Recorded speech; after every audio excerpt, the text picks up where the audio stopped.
Good morning. Welcome to another Wine Steward video. It's so lovely that some of you actually watch these things. We like to write, we like to produce videos, we like to see you downstairs and talk to you face to face. We will communicate any way we can to tell you about the wonderful products that we have tasted and chosen for this store. That's right, we curate. It's a cool word. We're curators of great wines, spirits, and fine foods too. You wouldn't believe how chock full this store is right now with some beautiful foods. You could in fact assemble all of those things. Let's say a couple of nice stems, in other words, glasses for containing spirits or wine, and you could put in some wine or spirits or both and some fine foods. Why not just like do one of these? How about this? Is this inspiring? I get to build. This is not a have to. I get to build dozens of these for one wonderful customer. And in fact, I'm gonna keep this video, hopefully, mercifully, short so that I can run back downstairs and produce more of these for him because they're being picked up tomorrow. So anyway, we wanna tell you that we can make these beautiful baskets for you. And if the basket's big enough, we can even cram in some of these, or at least one of them. This is the Tower of Panettone. Panettone, the beautiful sweet bread from northern Italy, which is marvelous for French toast, don't you know, is, it's represented in probably 7 or 8 different forms downstairs. I couldn't lug them all up here, but here are 3 of the beautifully packaged, wonderfully flavorful panettones directly from Italy. And obviously the packaging is gorgeous. It's a great thing to take over to a friend's house when you're invited to the Christmas party and say, hey, panettone, and did you know, French toast? I keep harping on that because, man, you know what would be very, very good with French toast, perhaps? Maybe too early in the morning to do it, but tawny port. You know, maybe you actually use some tawny port in the batter for your French toast, that egg batter, little hoochie in there. We want to tell you once again about this wine that has been very successful for us this year, and especially this season. You have heard about it, you've read about it, you've seen me talk about it, but maybe you read about it in one of our emails. We're playing this up. This is Sandeman's 20-year tawny, and I've been insisting that 20-year is the so-called sweet spot for tawny port. Now, let's get this up here next to it and tell you a little bit about port in general. And I apologize for the glare. We can never get the lighting perfect for these things because it's not we, it's frickin' me. I'm the only one here. This is a comparison for you just to describe the 2 basic port types. People come in and they say, I don't know anything about port. I say, there's one thing to know, just one. One thing to know, and that is that there are 2 basic types, ruby port and tawny port. Within those 2 types, there are all kinds of qualities and therefore prices. So you could in fact find a $12 ruby port somewhere, and you could find a $1,200 ruby port somewhere that would probably be like a 1963 vintage ruby port. Well, here's a 2017 ruby port that is freaking delicious.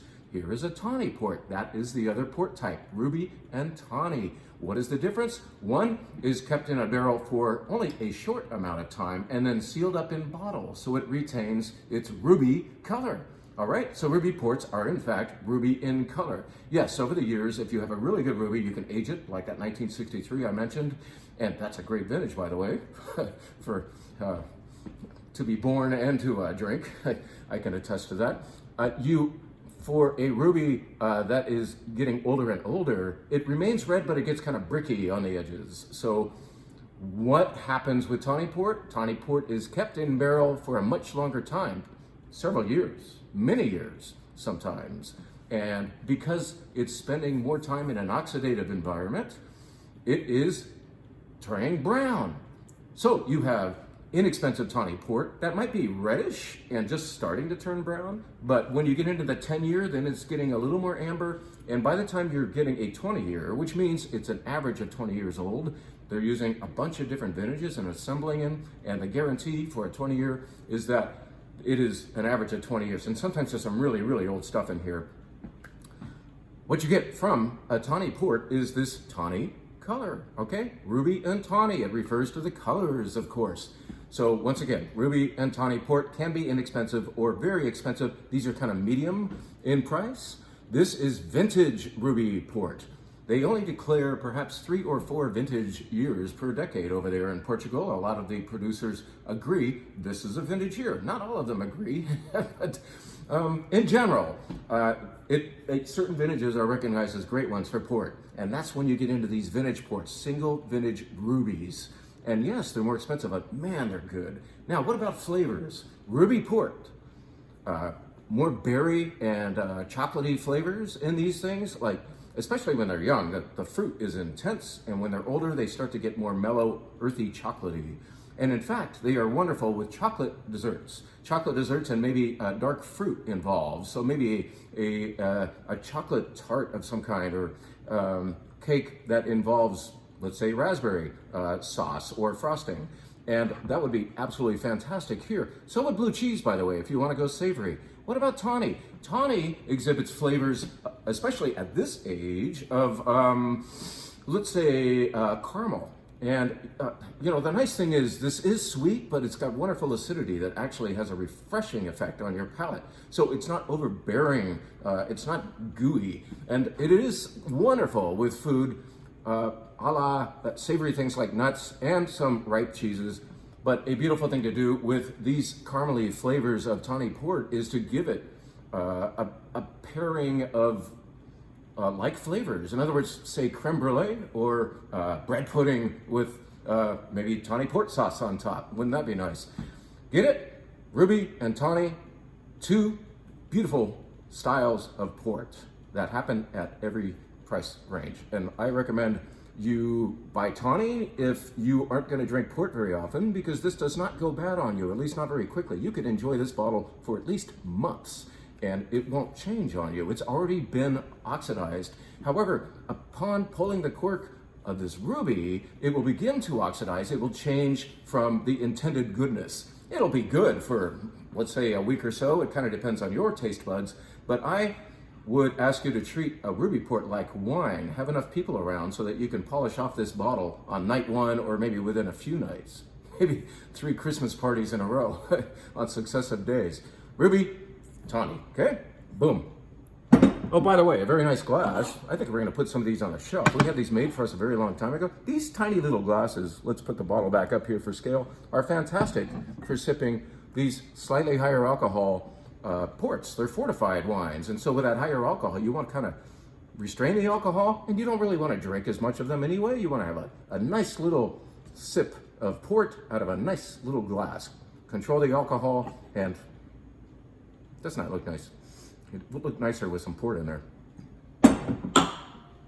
What else can we tell you about? I want something to taste while I talk to you. So I'm going to tell you about this. This arrived yesterday. I tasted it 2 days ago. Yes, that's sometimes how rapid fire we are in our tasting, choosing, and acquiring. And this is champagne. No, it's not. It's not champagne. It's a champagne imposter. It attempts to be like champagne, and it succeeds in that attempt. But we can't call it champagne because it comes not from Champagne, France, but from southeast England in the Kent area. In the area of Kent, this is Chapel Down. I believe the royals have used it at their various affairs, including weddings. And we are now using it. Well, I'm using it right now. I'm a user. This is beautiful rosé from Chapel Down. I got to try their Blanc and this rosé, and far preferred this. It has a very delicate fruit in the mouth. The texture is what I called in my notes powdery, a la, let's say, shortcake. It's not sweet. It's a dry, sparkling wine. Don't say champagne, Jim. But this Chapel Down has fluffy or powdery textures. It's very on its toes. It's so nice. Wow. That's a very nice morning sip of almost champagne. They have the same soil. They have the same chalky soil. It actually, this strip of chalk that occurs in Champagne goes under the English Channel and reemerges at a la the cliffs of Dover. I'm sure you've heard of those white cliffs. And Kent's very near there, and this is where these Champagne grapes are grown. In other words, these Champagne grapes are what? Chardonnay and Pinot Noir mainly, and Pinot Meunier. This is 100% Pinot Noir going on here. Beautiful sparkling wine just arrived at the Wine Steward. Chapel Down. Chapel Down. And I gotta announce something beautiful.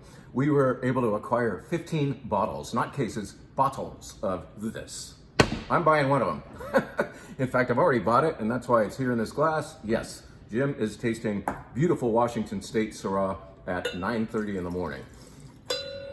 Well, maybe at least smelling it. How about that? This is easily one of Washington's 3 greatest producers, at least by my count. This is the producer called Cayuse, a Frenchman named Christophe Baron. Went to Oregon looking for a nice place to grow some grapes and actually ended up in Walla Walla, so Eastern Washington. And then, remarkably, even though this area, this vineyard in the Rocks District is in the Walla Walla subregion of Washington State, part of that region invades Oregon. So you are in Eastern Washington State and Eastern Oregon in the Walla Walla area, and it's high desert, very dry here. And what's remarkable about this particular area called the Rocks District, where Cayuse vineyard occurs, and Cayuse sources, and they actually work it with a horse. This is not plowed by machinery. This is biodynamically farmed by Christophe Baron. The rocks here, the topography, the terrain, you might say. If you pull over and have a look, you will be saying, man, did I just arrive in Châteauneuf-du-Pape? Because you're seeing these galets roulés that rolled down from the Blue Mountains and got polished along the way. And it is a remarkable place. Now, as remarkable as it looks, what I can promise you is that the wines from the Rocks District, whether Syrah or Grenache or sometimes Cabernet, are like no other. And in a blind tasting, I can pick them out. It is so gratifying that a location has such a strong, distinctive, predictable voice. Predictable in a very, very good way. This Syrah is gorgeous in its youth. It will age for 15 or 20 years. It is not inexpensive. We were only able to achieve 15 bottles of Cayuse. It gets amazing ratings every year. This has not been rated yet, but it probably got 98 points from those guys last year. That's Cayuse. Get in on this. If you like world-class wine, Syrah or otherwise, you've probably heard of Cayuse and you've wondered where in the heck you can get it. Well, the wine steward is lucky to get a little. Cayuse, boom. And this is about when we would be telling you about what's going on in the wine bar, because we have in fact published our new wine bar menu. But I'm taking too much time. Like I said, I have to get downstairs. So I'll just show you the menu. Boom. And there you saw it. Let's just say real quickly that there's a beautiful champagne to start things off. Chateau Bligny is our sparkling wine of the week. Real champagne, not that English stuff. And then we are moving on into a white flight that goes all over the place. Where are we going? All over the place, apparently. Nice diversity happening there. A beautiful glass of Pinot Noir. In fact, I can show you that bottle. Why don't we at least represent one or two things? Excuse me. This is layered Pinot Noir from Carneros. It's gorgeous. It's what I call a cocktail style Pinot. It's not as overdone as some of the things out there that we refuse to buy, but this one does have more generosity of fruit. We have yet to find a naysayer when it comes to tasting this layered. They say, that's nice. The beautiful fruit forwardness of this wine really creeps up on you. Gorgeous. In the red flight, we are going to represent kind of a reaction to last Sunday's Châteauneuf-du-Pape and Rhône event, where we're going to taste a bunch of wines that are inspired by those wines made in California. So, in other words, California Rhônes, you might call them. And so we're going to have Grenache, Syrah, Mourvedre, and blends thereof from here, and here. We'll get our old Domaine des Plus de Vie, the wine that we had made for the store, up on the flight once more. We'll see how that's doing. And we want to happily announce the return of this wine that you do not recognize because they change their label every year. But La Quadrilla from our friends down in Ballard Canyon, Santa Barbara County, that would be the Stoltman family, is back. La Quadrilla finally back on the shelf. You've been asking, now we're telling. La Quadrilla, it's also represented in the flight along with Marjoram, Domaine des Plus de Vie, and so on. So, I think that's it. Get some Panettone, please. Help me with this inventory of Panettone, please. And check out some ports. And, oh, by the way, there are a few spaces left. I'm so gratified that we're down to like maybe 6 seats left for next week's Rioja event. We're going to be tasting 2 great houses of Rioja, Spain, notably La Rioja Alta and Bodegas Muga. So we will have a couple of guest speakers, and I'll be doing more pouring than talking this time to your ultimate relief, I'm sure. And we will represent Rioja in several different liquid ways. How about that? But you must grab your seat at thewinesteward.com now. Thank you so much. I'm realizing the screen is tilted just now, but happy holidays. Come see us. We can build you a gift basket. We can take care of your port and sparkling wine needs and so many other things you may need. We're here for you. See you soon.